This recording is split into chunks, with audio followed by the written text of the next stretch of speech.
What's going on, ladies and gentlemen, boys and girls, and fellow YouTubers? All of you, I bid to welcome to this video where actually I recorded the highest amount of damage ever done in Nukara Prime Transdimensional Tactics on the Elite version.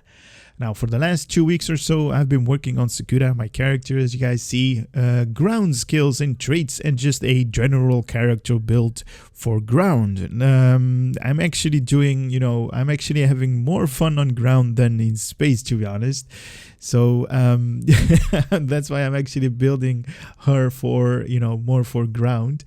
But coming back to the reason why I'm actually doing this video, I actually recorded the highest amount of damage that has been done in these special task force mission in STO. Now, I'm not going to show you the full character build as my character is being set up right now, but I'm just going to show the recording of that video with the highest damage ever done in NTTE, as it is called these days. So Nukara Transdimensional Tactics on Elite. Now, in this video, I did not even had a chance to record my sound. Actually, you recorded just the gameplay. So I'm going to have to give out my own commentary on my own recorded video. That is just funny. I mean, it's definitely a first one for me. I just started recording, the gameplay. I didn't actually, I wasn't actually expecting to do that good on this thing, but it's fine. We can do some commentary on my own video. It's fine. Now, just to make sure that everybody understands what's going on, the damage done in this elite run is being recorded in a text file because it is like being parsed through STO. STO kind of records like what amount of damage every player around you do. So if a certain player does X amount of damage, it's been recorded locally on your computer in a text file. Now, I have this program that is called STO Combat Meter, and this combat meter actually reads that text file that STO makes and calculates the damage percentage that you do during the combat time, and then gives that out as a DPS meter, as in this amount of damage you did per second, right?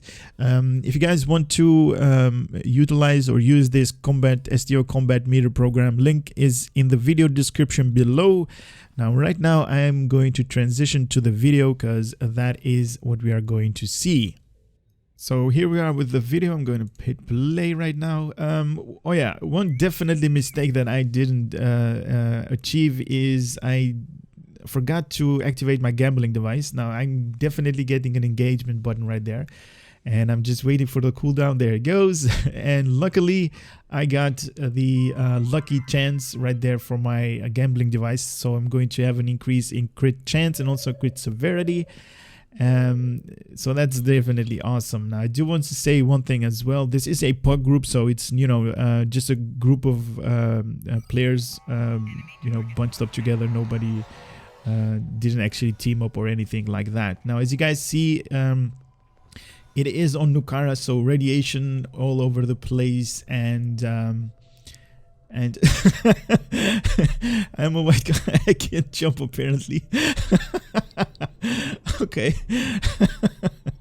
Okay, that's awesome. Okay, so I'm actually positioning myself right here. I think I can do the highest amount of damage at this position.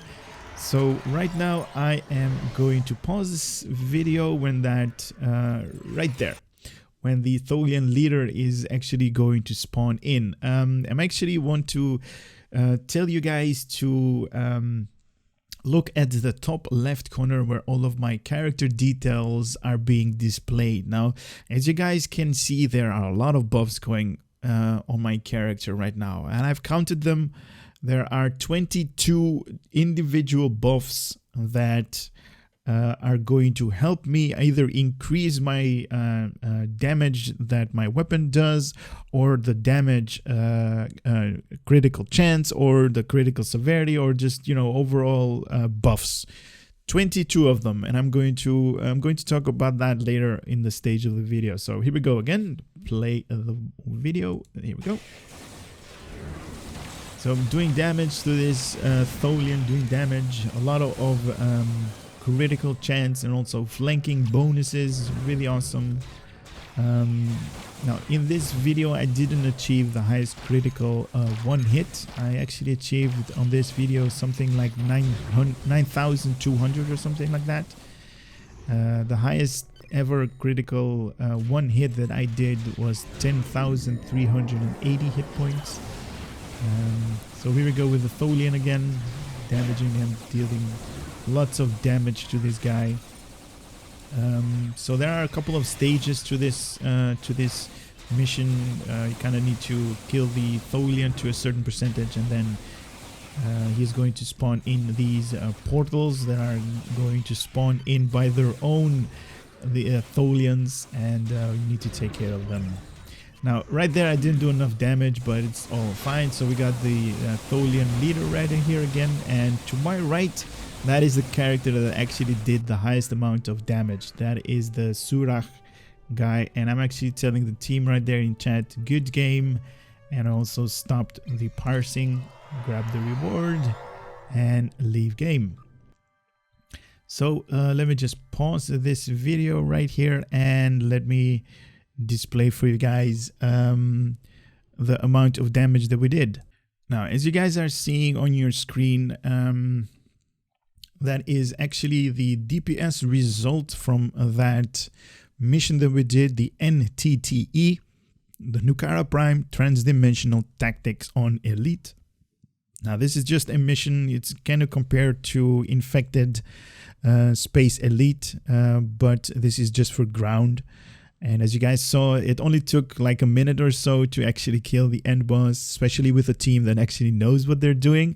And this is the damage output that we as a team did. Now, obviously, Surak at the lordcruncher did the highest amount of damage right here. You guys can actually see this entire row is to him. So in total, he did 2,639 damage per second. In his maximum one hit took 15,364 hit points from the Tholian, and overall really nice 2.64k damage overall. Now my damage was 2.08 damage overall, so my damage wasn't that high. 2,080 hit points per second that I removed from either the enemy, the Tholian project leader, or the Tholians that were spawning in. And the highest critical one hit that I did was 9,284. Now, coming back up here to this program also lists like every the damage output that every person actually did individually. So we're going to go up there right now and to actually see where I am located and where this Surak is located. Now, obviously, we need to turn this one to NTTE. And as you guys are going to see, the first place is Surak at lordcruncher. That is definitely awesome to you, man. Congratulations if you're watching this video. You're number one. And in the same mission that we did, I obviously got place number 13. And as you guys see, Sakura with total amount of damage. So that is the highest amount of damage ever being recorded, right? That's part one of the video. So if you guys are staying for part two that I'm actually going to talk about, I'm going to talk about a little bit of why we're having so many buffs. So as we counted earlier on, 22 buffs that I have that are going to help me. They increase the damage done to the enemy, right? 22 of them. So there are blue buffs and there are yellow buffs. And let me just bring that recording back up there so you guys can actually see what I'm talking about. So blue buffs and yellow buffs. The blue buffs, for those that actually don't know, is definitely going to buff some sort of action that is going to take place after you selected this as a buff. For an example, I can compare it to attack pattern alpha or attack pattern beta or delta, or any of those that are going to enhance your weapons or are going to debuff that is going to lower the damage resistance of your enemy. And I'm talking about space, obviously. Now, the same goes for ground. One particular example that I can give is target optics. Target optics lowers the resistance, if I'm not mistaken, lowers the resistance of the enemy, and also, has a chance or something like that to increase your damage overall. That is what it can be compared to ground, right? And this, I'm having like 1, 2, 3, 4, 5, I don't know, a bunch of them that are yellow. So that is definitely increasing my damage output before I am actually going to attack the Tholian, right? So I'm buffing, and then after all of the buffs are completed, if I attack the Tholian, I'm going to get the maximum amount of DPS that my character can do before I even, attack him. And there's definitely benefits to that, because you're not going to do the base damage of your weapon. You're definitely going to increase your damage. You're definitely going to increase your critical chance, your critical severity, and you're also going to lower the resistance of your enemy. So keep that in mind. That is why we are having so many buffs. Enough talking about yellow. There is also blue buffs that you guys are seeing. The blue buffs that you're seeing are definitely something to have as well. These blue buffs are damage over time buffs that are something that has to do with reputation or duty officer assignment mission, or like fleet projects that have been completed. That is definitely going to give you a action over a duration of time, let's say an X amount of time. That is always going to be there, and that's like a passive ability. That is definitely something that you need to strive and need to grab. So how did I buff myself in a short amount of time this many buffs? Well, key bindings, right? If you're going to take your character damage, the X amount of damage to the next level, you are definitely in need of a key binding, right? A key binding is just, something that you spam your key on a keyboard that is going to take care of all of the buffs, is going to activate them one by one. And as you guys can see, 22 buffs on my particular character in this instance are going, all of them at the same time before I even, start attacking the enemy right there. So key binding is definitely a must. Either this is space or it's ground. Key bindings is definitely a must. I did make a video on key bindings. They are linked in the video description. So give that, give that a try, and let me know if that helped you or not. So let me emphasize this one more. Buffs are going to help you out if you're going to increase, if you want to increase your damage or damage percentage of your character. Also, key bindings. Key bindings is definitely a must. Now, I do want to emphasize one thing. The total amount of damage, and I'm going to bring back my the official DPS League meter right there, so you guys can actually see my current positioning is number 13, because I did 2080 damage per second without a buff that is from the Starbase Fleet Lab research. A particular buff that is definitely needed if you're going to go for the highest damage that you can do. Now, I'm going to bring you guys up another screenshot where it actually says what I'm actually talking about. This project is a weekly project, and it's called the Combat Performance Boost. And there are 3 tiers of this. Now, obviously, you need tier 3, because that is going to give you plus 20% all damage increase in ground or space, right? 20% in increase in damage or in space or in ground. So if I take my base damage that I did right here, the DPS of 2080, and I'm going to bring up my calculator to make this calculation. If I increase that by 20%, let's see how much that is going to be. So first of all, we need to see how much 20% is out of 2080. So 2080 divided by 100 times 20, because 20% is going to give me 416 DPS overall. So that was the percentage of 20% out of 2080 that I was lacking, right? So if I add 2018 plus 416 is going to yield me, and this is definitely going to the what if territory. What if I had this particular buff in my in my combat performance boost? If I had that buff as in a passive ability on my character, what damage percentage would I then have, right? We're just theorizing at this point. So coming back to the DPS league with 2,496, and as you guys can actually see, if I actually did 2,496, I would yield me second place, right there, second place. Now, this is definitely the what if territory. It didn't happen, so I'm definitely not there, but there is definitely room for me to grow my character, so we can have an increasement of my damage overall. The fleet combat boost, the combat boost performance, or the combat performance boost, 20% increase is definitely going to help, but there is more that can be done to increase your damage overall. If you go into and I'm going to bring up my character right here.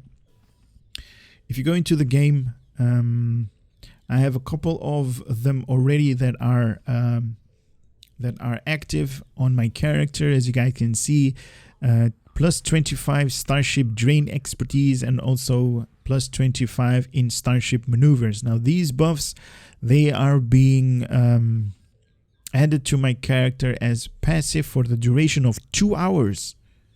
2 hours are, these buffs are going to be valid on my character, and you can obtain these buffs by doing duty officer assignment missions. I have a couple of them that are already completed, but I didn't collect them because I wanted to show you guys this. On a critical outcome, right here, I'm going to get the same amount of buffs for Starship Sensors, plus 25 Starship Sensors for the duration of 2 hours. The Starship Graviton Generators, plus 25 in Shield Performance, plus 25 in Structural Integrity, so that's hit points. Starship Weapon Training, plus 25 in that, so it's going to increase my my damage that my ship can do, my maneuvers that my ship can do, Starship Drain Expertise, all that stuff can be done in ground as well. Unfortunately, I don't have any critical outcome in ground as well, so I can't actually show you that, but I only have for space. But I'm just saying, the what if territory. What if I had the combat performance boost? What if I had a couple of assignment buffs that were for ground? I would definitely hit the top 2 place or second place. I don't know if I'm going to overtake Surak at any at any moment, because obviously he's working on his build as well. He's not going to stand still. He's going to increase his damage overall, and I'm going to try to be definitely in the top 5, maybe would be something that is definitely awesome for me to strive. But as you guys can actually see, there is definitely fun to be had in ground as well. And I hope you guys found this a little bit of explanation why these buffs are a must, why key bindings are a must, because the same information can be applied for ground and in space. In STO, it doesn't really matter where you're fighting, in ground or in space, but the damage and all of the buffs are basically the same. And yeah, I hope you guys found this informative, a little bit of entertainment, me trying to jump right there. And yeah, so yeah, thank you for watching, guys. Hope to see you on the next one. For now, take care. Later.